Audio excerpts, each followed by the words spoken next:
Hello and welcome back to another exciting episode of the Film Mandate. And we are back again. And pardon me for not being able to, reach out to let people know why the break. Yeah, I mean, the way and manner it happened beyond, my control. But now we are back. Everything is in order, technically, in every way possible. So in today's episode, we'll be delving into stories bordering around the streaming services. And in our very first story, Netflix, the streaming giant, has unloaded a number of, you know, its big guns in terms of content for November towards the holiday seasons.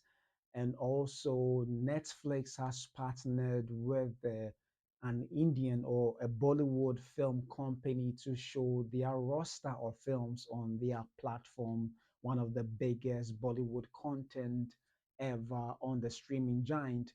And also, last but not the least, we'll be taking a look as to how Africa's film industry has evolved or developed with the digital distribution platform. So we'll be delving into all these stories and more right here on the Film Mandate. My name is Papa Otu. Stay tuned.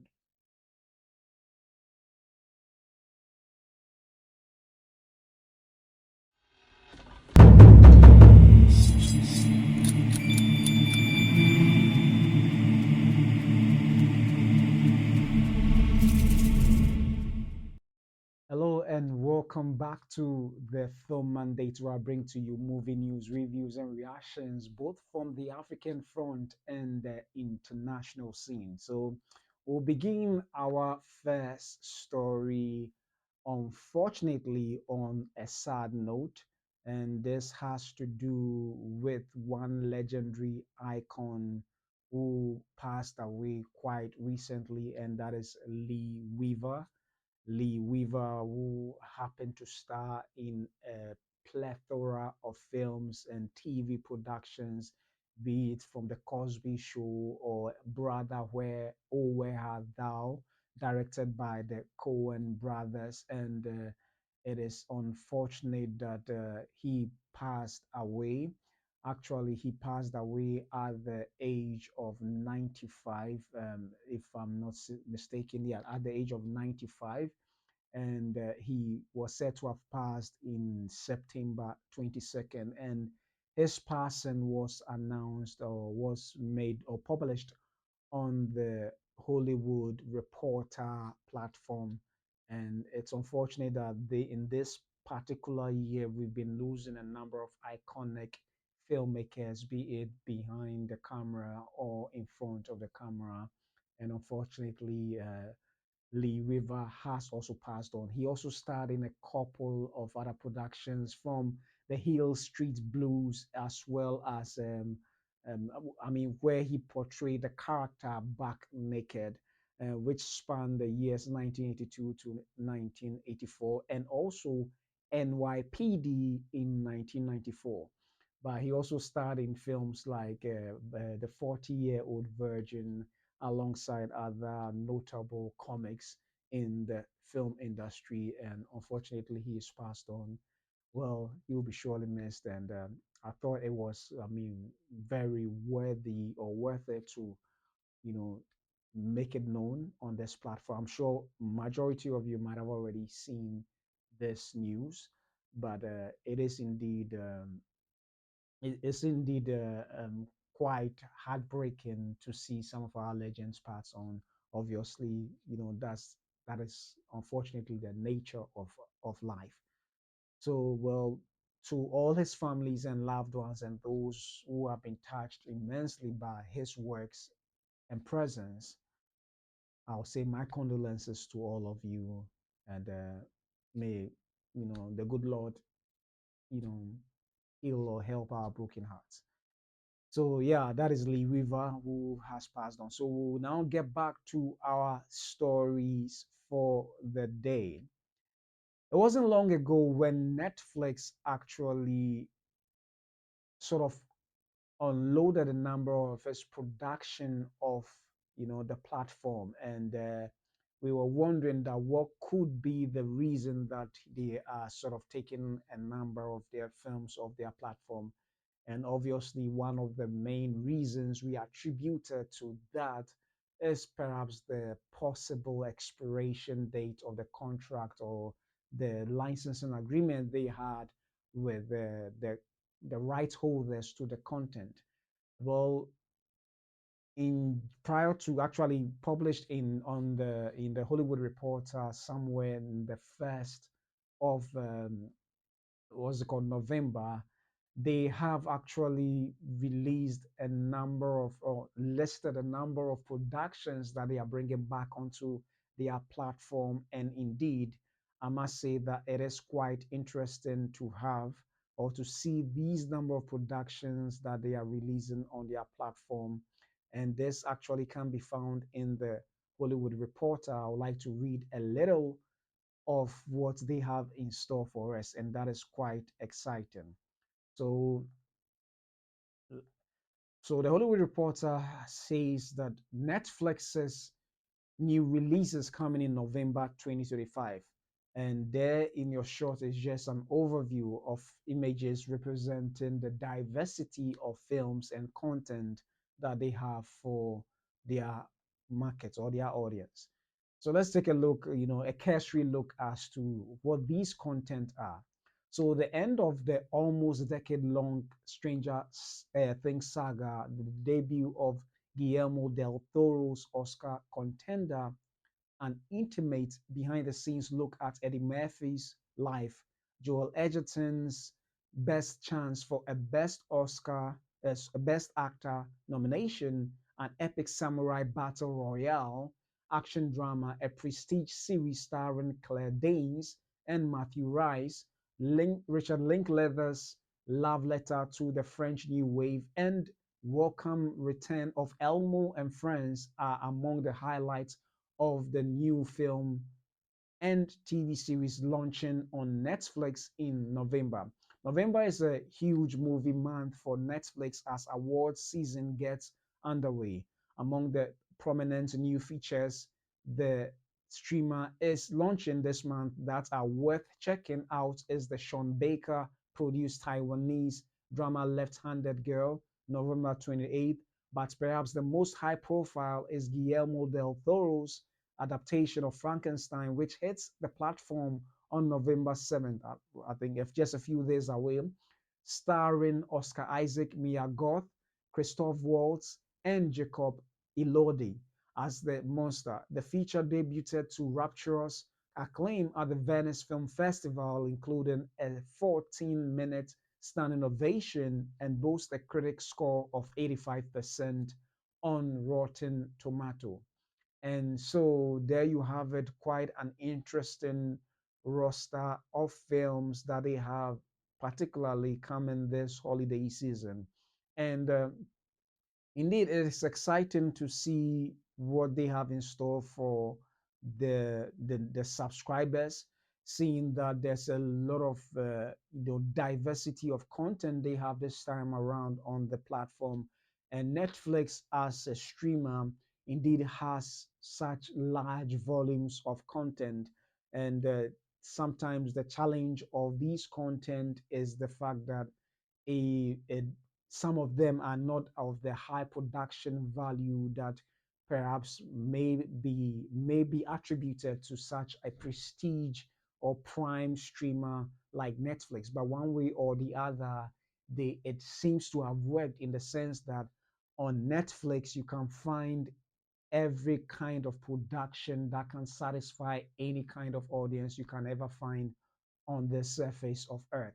So definitely, perhaps that is their strategy, that what may not gel with one audience may work well with another audience. And for that reason, they seem to have a way of welcoming all forms of content to suit that purpose. And for that reason, one of the biggest and perhaps notably among all their productions, their crown jewel is Stranger Things 5, which happens to be perhaps the pinnacle of all the productions they have, had that is very successful for their brand. And that indeed is arriving on November 26th, which happens actually to be also the very last season of this particular production, seeing that the not just no I mean this particular production has spanned a period of about a decade, and that has been one of the most successful production for Netflix till date.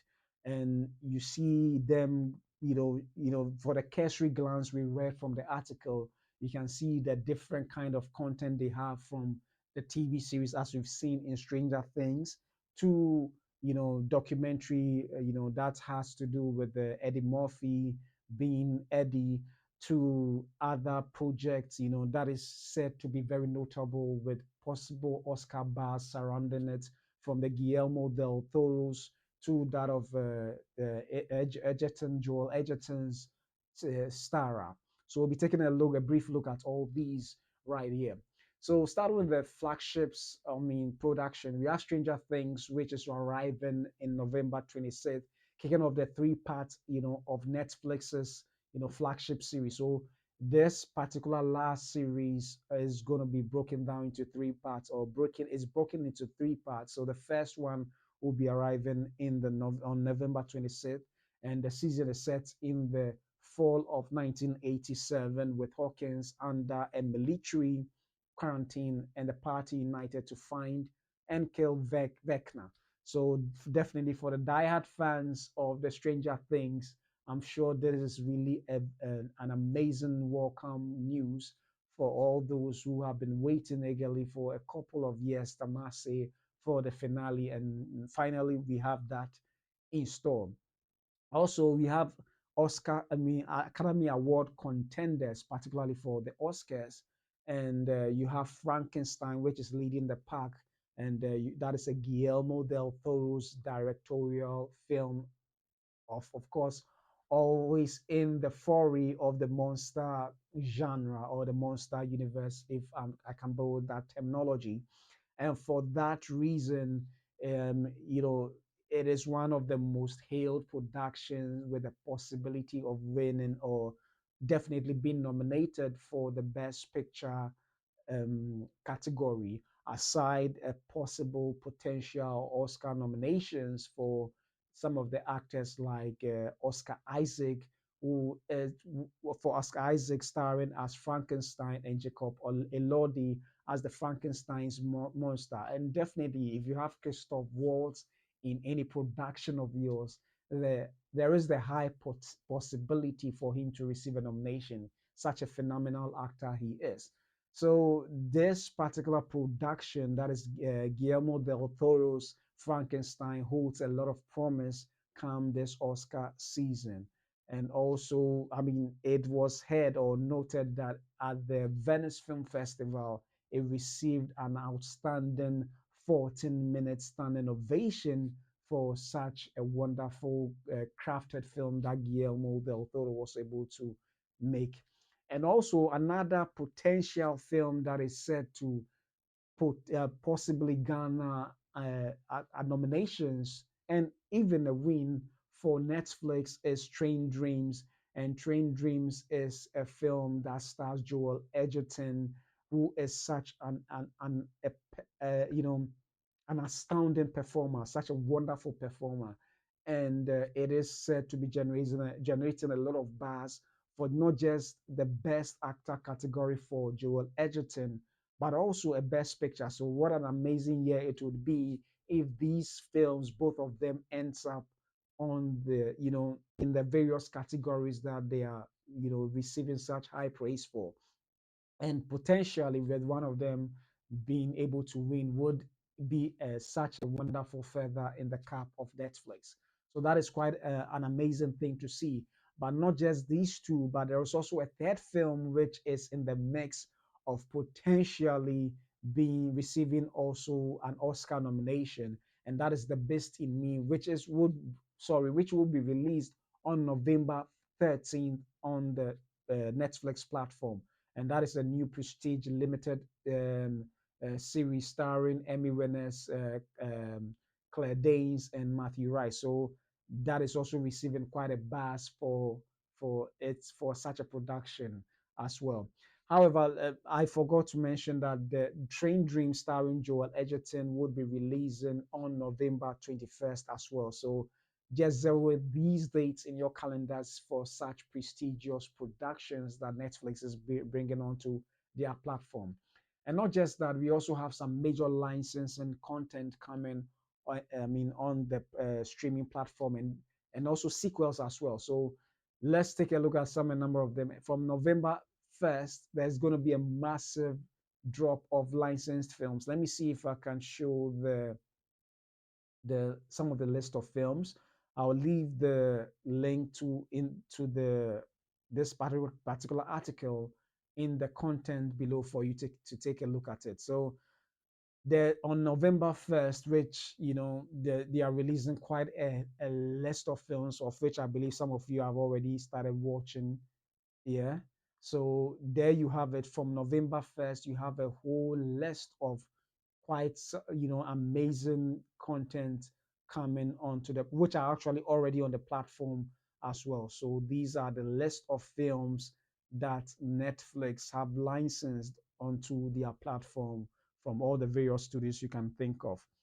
And that follows up to other days on the in the month, but November 1st happens to be the date that has the most films that you can ever think of coming onto this particular streamer. So it is something worth you know taking a look at. And that's something honestly I think is going to do quite good for them for these holidays. And it's of those surprised that they have brought these uh, content onto their platform for audiences to really enjoy their holidays this year.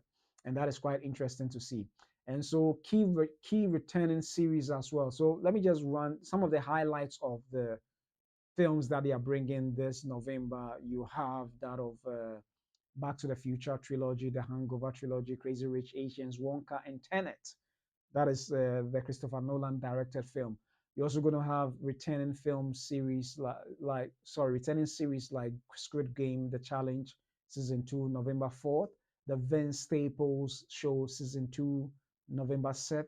And then we are selling the OC, season 4, November 12th, and A Man on the Inside, season 2.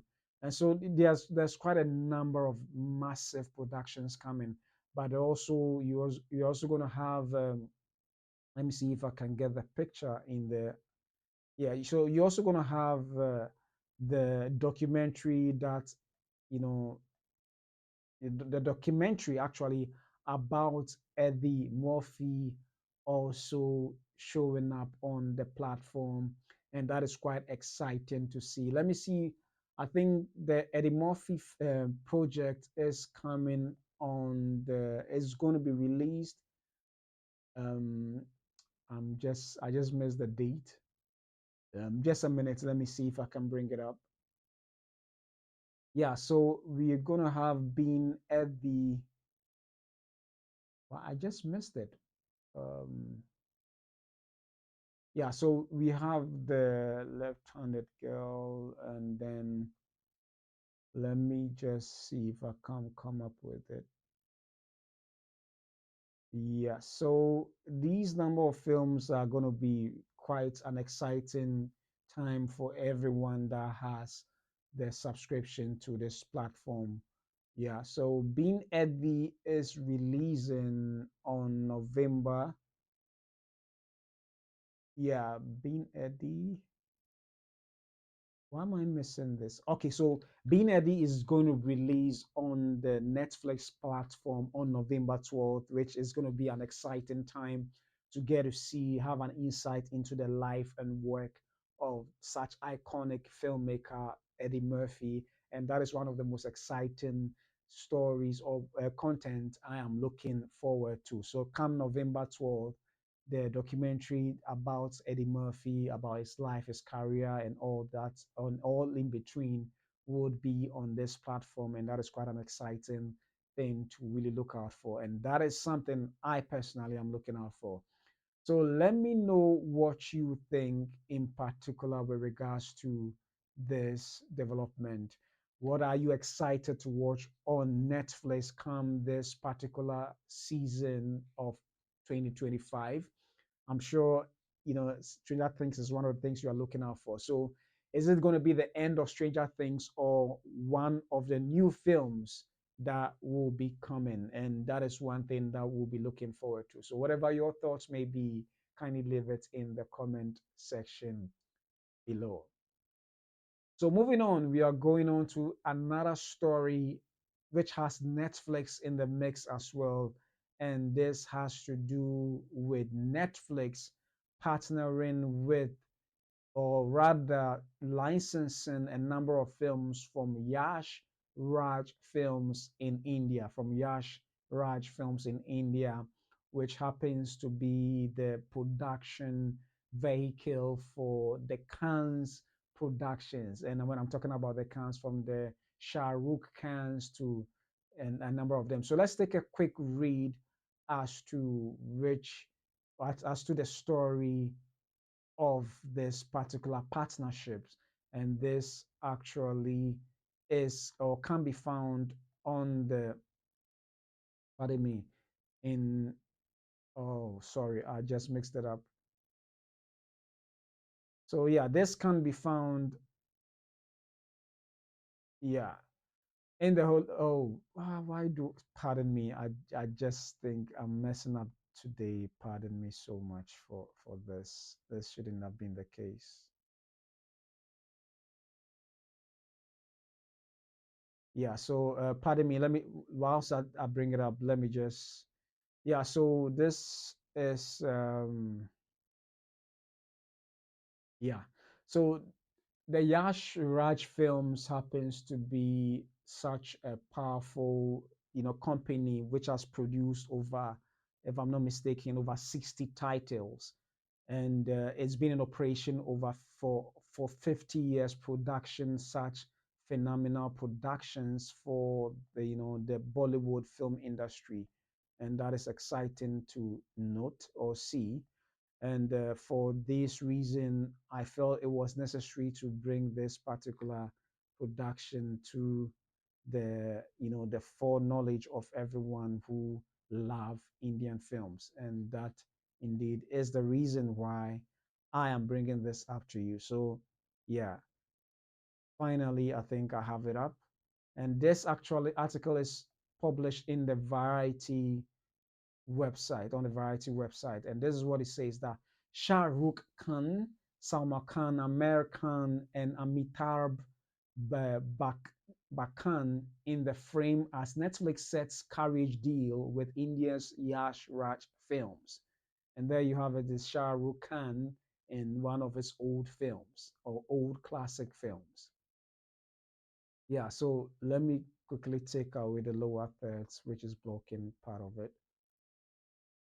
Yeah, so Yash Raj Films is bringing a treasure trove of Bollywood classics to Netflix in a major partnership that will make the Storied Studios catalog available to streaming subscribers worldwide. The collaboration will see YRF titles released in strategic phases tied to festivals, special occasions, and cinematic milestones, allowing fans across the globe to access beloved Hindi films from home. The rollout kicks off November 1st, timed to Bollywood superstar Shah Rukh Khan's birthday, with 9 of the superstar's most iconic YRF films, including Diwali, Dalhania Le Jayengi, and then Muhabbatain, Dil Tol Palgal Hai, Viezara, and Chak de India. Pardon me if I'm not pronouncing the titles right. Additional classic titles such as Sridevi Stara Chandni and Lamhi, Amitabh Bachchan's Kabi and Silsila, and Anil Kapoor's Vijay will become available starting November 14th. So they are releasing it in phases. We'll have some from December 12th to 28th, December 27th, and a whole lot. And I think it's quite exciting for those who like Hindi or Bollywood films. Indeed, it's going to be quite exciting to watch this come the holiday season. And indeed, Bollywood films is one of the most liked or celebrated films in the world. And in terms of volume or output, Bollywood is number one in the world, followed by Nigeria, and I think third is the US or Hollywood. And it is indeed exciting that these not, I mean, when we talk about some of the best films you can ever think of, best Indian films or Bollywood films, it comes from this particular studio. Some of the titles is what I've mentioned to you, and they have been in operation for over 50 years, bringing film after film to entertain their audiences, and it's quite exciting. And indeed, this deal is quite monumental, seeing that this indeed is not just for this particular period or year, but it's actually a multi-year carriage. So you're going to be seeing a number of these Raj films being on Netflix for quite a while, and so that is quite a powerful, most powerful studios. So that is Bollywood actually most powerful studios, and these films will be on their platform for you to watch. So this just isn't just about licensing just a few movies. It's about actually bringing YRF, that is Yash Raj Films entire film catalog or premium content universe onto the Netflix platform. And you realize that Netflix actually means business for indeed, you know, it Indian films are not just loved by Indians themselves, but it's loved by the world, at large. And I think it's quite a smart strategy to not just look at general content, but to also zero in one of the most celebrated content in the world, and that is Bollywood, and also to be specific, Yash Raj films that have been producing films with the cans. Actually, let me put it that way, with the cans. And so it's quite interesting to see Shah Rukh's content, Salman, and Amer's content all becoming accessible, sorry, globally on the Netflix platform. And that is quite exciting to see. And this move indeed will strengthen the Netflix competition in the crucial Indian market, because it's one of the most highly competitive markets or film markets in the world, seeing that there is a lot of content being produced, on a yearly basis from this particular country, and it's quite exciting to see. And so with Netflix having this particular catalog in their on their platform, indeed is a big win for them. And this indeed will be a crucial Indian market against rivals like Amazon Prime, and then you have Disney Plus and other particular notable platform, which is permeating not just the Indian market but the world at large. So indeed, it highlights the dual strategy of the streaming platform, that is Netflix to be particular, how they are producing local original content while also securing the biggest deals or local libraries to serve diverse audiences. And I think this is quite amazing, because on the platform, as well as you will get to see when we discuss the last topic, you have African content. Already, that Netflix has a vast collection of films, both from, original content actually, from Europe, from the Americas, Asia, and a whole lot.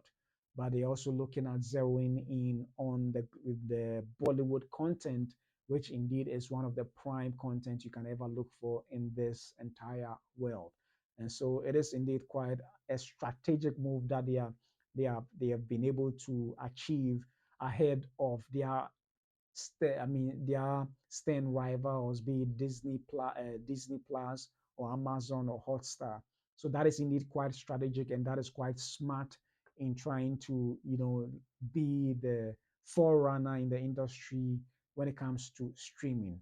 So that is indeed quite exciting to see and note. And I don't know what you think, but what do you think? How do you think that the Raj deal will challenge the global perception of Indian cinema? Is it really going to expose it further, or you already think that the Indian Bollywood films is already known? Whatever your thoughts may be, kindly leave it in the comment section below. And finally, we come to Africa to talk about how distribution has shaped the film landscape in Africa. How distribution has shaped the film landscape in Africa. One of the challenging things we experience, particularly, I say we because I'm from Africa, from Ghana to be specific, that is in West Africa, is the some of the challenging I mean some of the deficit or the challenging things we are faced with in our continent, and that has to do with infrastructure and funding distribution and a whole lot. However, South Africa, one way or the other, have such a formidable film industry with a number of the infrastructures well established in the country. And therefore, even though there was a time to be particular, I think last year in particular, towards this year, a number of the streaming services who came in a couple of years ago and withdrew their presence. However, that has not been the case for South Africa, and also from time to time, Netflix, to be specific, contracts a number of these filmmakers from these particular thriving film markets in Africa, to be specific, Kenya, South Africa, and Nigeria, to do original content for their platform. And therefore, there is an article that was published on CNN that I thought was quite interesting. And therefore, I'm going to read just bits and pieces of it for the purpose of this discussion we are going to have, now. So this was published on CNN, and this is what they had to say: that how streaming is revolutionizing Africa's film industry. And I felt it's a worthy article to talk about. But let me just go straight forward to the part I want to stress on. And a global production hub. And this is what it says: that South Africa has become one of Netflix's global production hubs, largely because of infrastructure like studio spaces and the high standard of local production crews, says Kay Ann Williams, director of scripted content for Netflix Africa. In addition to commissioning original content, the nation is also used to as a production location for international series, including One Piece 2023, a live action series based on the Japanese manga of the same name, the largest Netflix production in Africa in terms of scale and budget. It goes on to say that the African audience want to watch shows that are in their accents, in their dialects, that reflect their lived experience that touch on topics and things that concern them, says Williams. But the market on the continent is still small.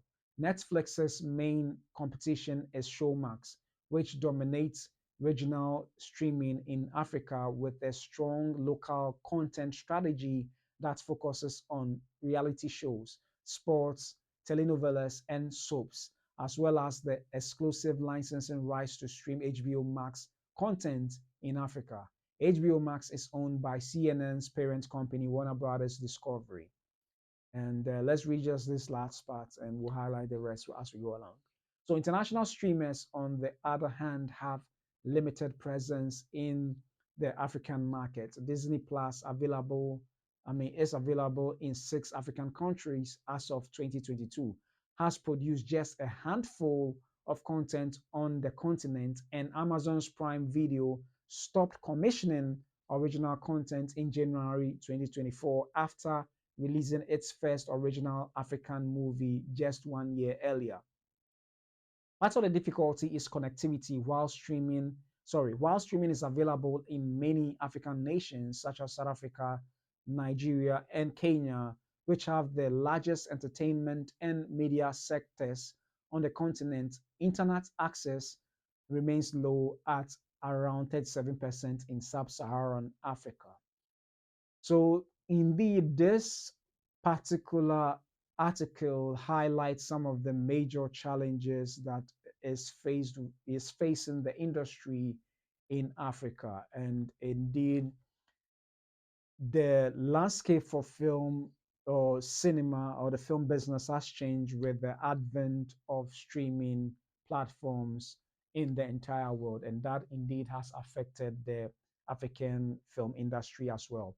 And indeed, if you read the entirety of the article, it showcases how streaming has positively impacted the film industry in Africa to an extent where South Africa's filmmaker. Let me see if I can bring up her name. South Africa filmmaker Ritabil Ramapakele. I hope I pronounced the name right. Pardon me if I butchered it. But she had her big break as a result of Netflix being around, particularly during the pandemic, and not just her, but there's been other people who have received such opportunities to have their film showcased on the grand scale that otherwise we perhaps would not have had that happen. And that indeed has been made possible with the advent of streaming services on the continent. And just as the article reiterated or stated, a number of these streaming giants came earlier to compete, but they have withdrawn, and only Netflix remains together with Showmax, which is one of the companies by Warner Brothers Discovery, which is still in operation, showing a number of HBO content together with creating original content as well. But when it comes to original content, it looks like Netflix has led the way in that, trying to recruit filmmakers both from the three main hot zones or areas when it comes to the film industry, and that has been the case. I must say that in a way, I can understand why they would want to focus on these three areas, because majority of that subscription is based on these in these countries. But in on the larger scope, I think they could benefit with the diversity of content from across the entirety of Africa. Definitely, they would have to choose the best ones that will serve the purposes in getting a lot of subscriptions. But regardless, that has indeed altered in terms of digital distribution.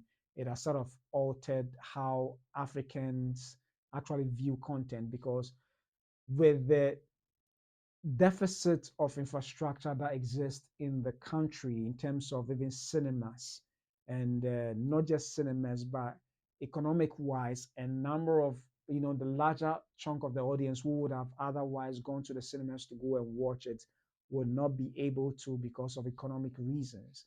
And for that matter, streaming services have sort of provided an alternative platform where audiences who can't go to the cinema can still watch a number of films on their devices, their mobile devices, at a relatively far cheaper price than they would have gone to watch just a single film.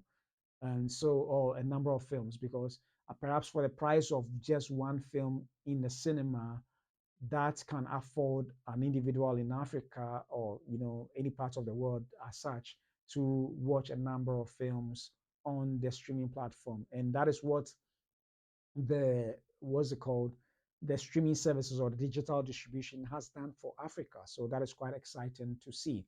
But going beyond that, because of the advent of what Netflix and all the streaming services are doing, which also has quite a high, not too high, but quite a high barrier of entry for a number of filmmakers on the continent.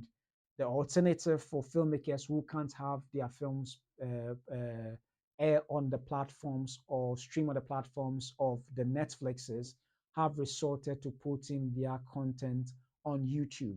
And that indeed has become one of the ways filmmaking on the content on the continent has been shaped differently as compared to that of yesteryear. So a lot of filmmakers with this low barrier to entry are able to put their content on YouTube to make some revenue, which definitely may not be, you know, uh, perhaps as lucrative as that those films found on the prestigious or prime streaming services, but still are making their monies to be able to continue to, keep churning out content that otherwise would not have been found anywhere else. So streaming indeed has changed Africa's film industry, whether for the best or for the worst, we are yet to see, because you have filmmakers like Leila Jansi indeed um, speak against,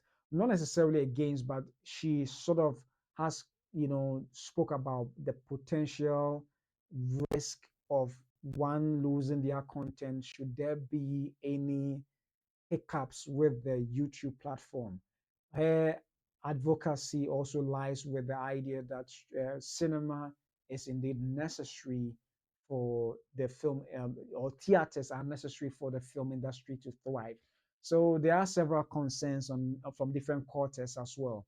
But one filmmaker also did speak about how indeed um, the regardless of whichever amount of money you get from these streaming giants to make your films, you're still going to be faced with you're still going to be faced with strings attached to whatever amount of money you get. So you kind of rule out the fact that whenever you get money from these streaming giants, it's still going to have, they, in a way, I wouldn't say entirely deciding as to what you would do, but have an influence as to what you would do and how perhaps they may want it. And this director is Nigerian film director Akin Omotoso. I hope I pronounced the name right, Akin Omotoso. And what he said did indeed make so much sense. I thought of bringing it, you know. So this is what he said. Where some fear interference or streamlining of story, I see people working. Omotoso told CNN in an email, money to make films has never come without strings attached. It's always been up to the filmmaker to navigate external requirements and their own unique and authentic expression. And indeed, what he did say actually lies with every major film studio, whether big or small. Once you're given money, they would want to indeed, one way or the other, make sure that they get their money's worth. And I like the fact that for him, who has had the opportunity to produce both for Disney Plus, he produced Rise in 2022 for Disney Plus, and also produced Marked for Netflix in 2025, that is this year.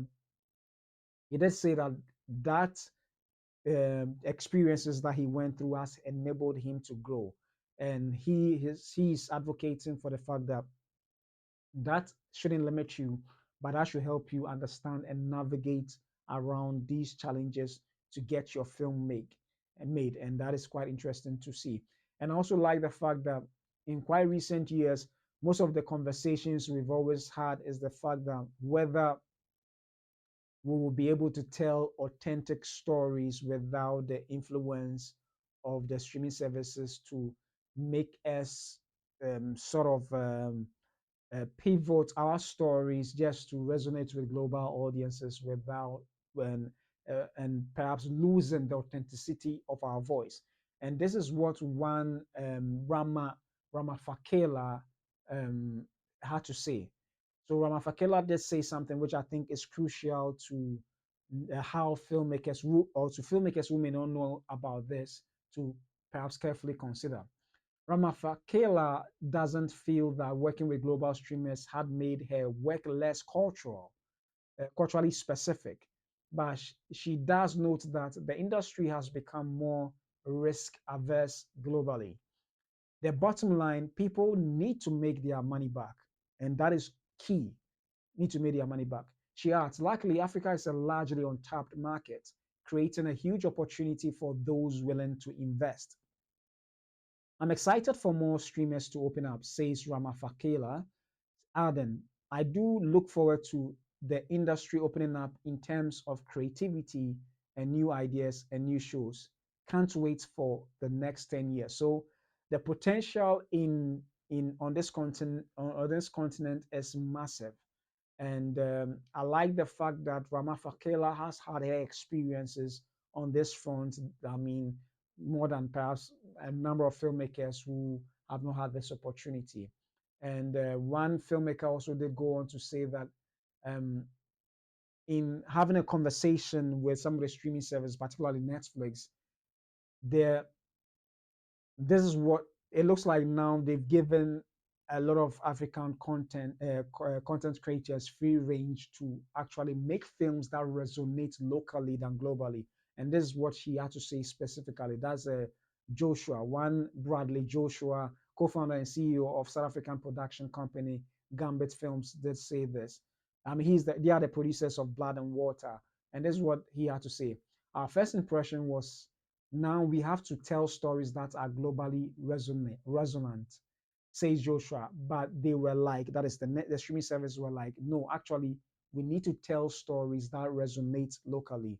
And I felt that this indeed is satisfying to hear because most of the times, whenever we are told to make films for streaming platforms of this nature, it has to sort of suit a global audience. And the global audience is so diverse that sometimes in trying to tell stories to please the global audience, we lose our authentic voice, which in some way or fashion doesn't make our stories, stand out, the way it's supposed to. Because in trying to make a story have a global resonance, we then end up adapting certain styles or genres, or not to say genre, but certain styles of filmmaking or um, certain cultural influences that detracts from what our story should actually be about.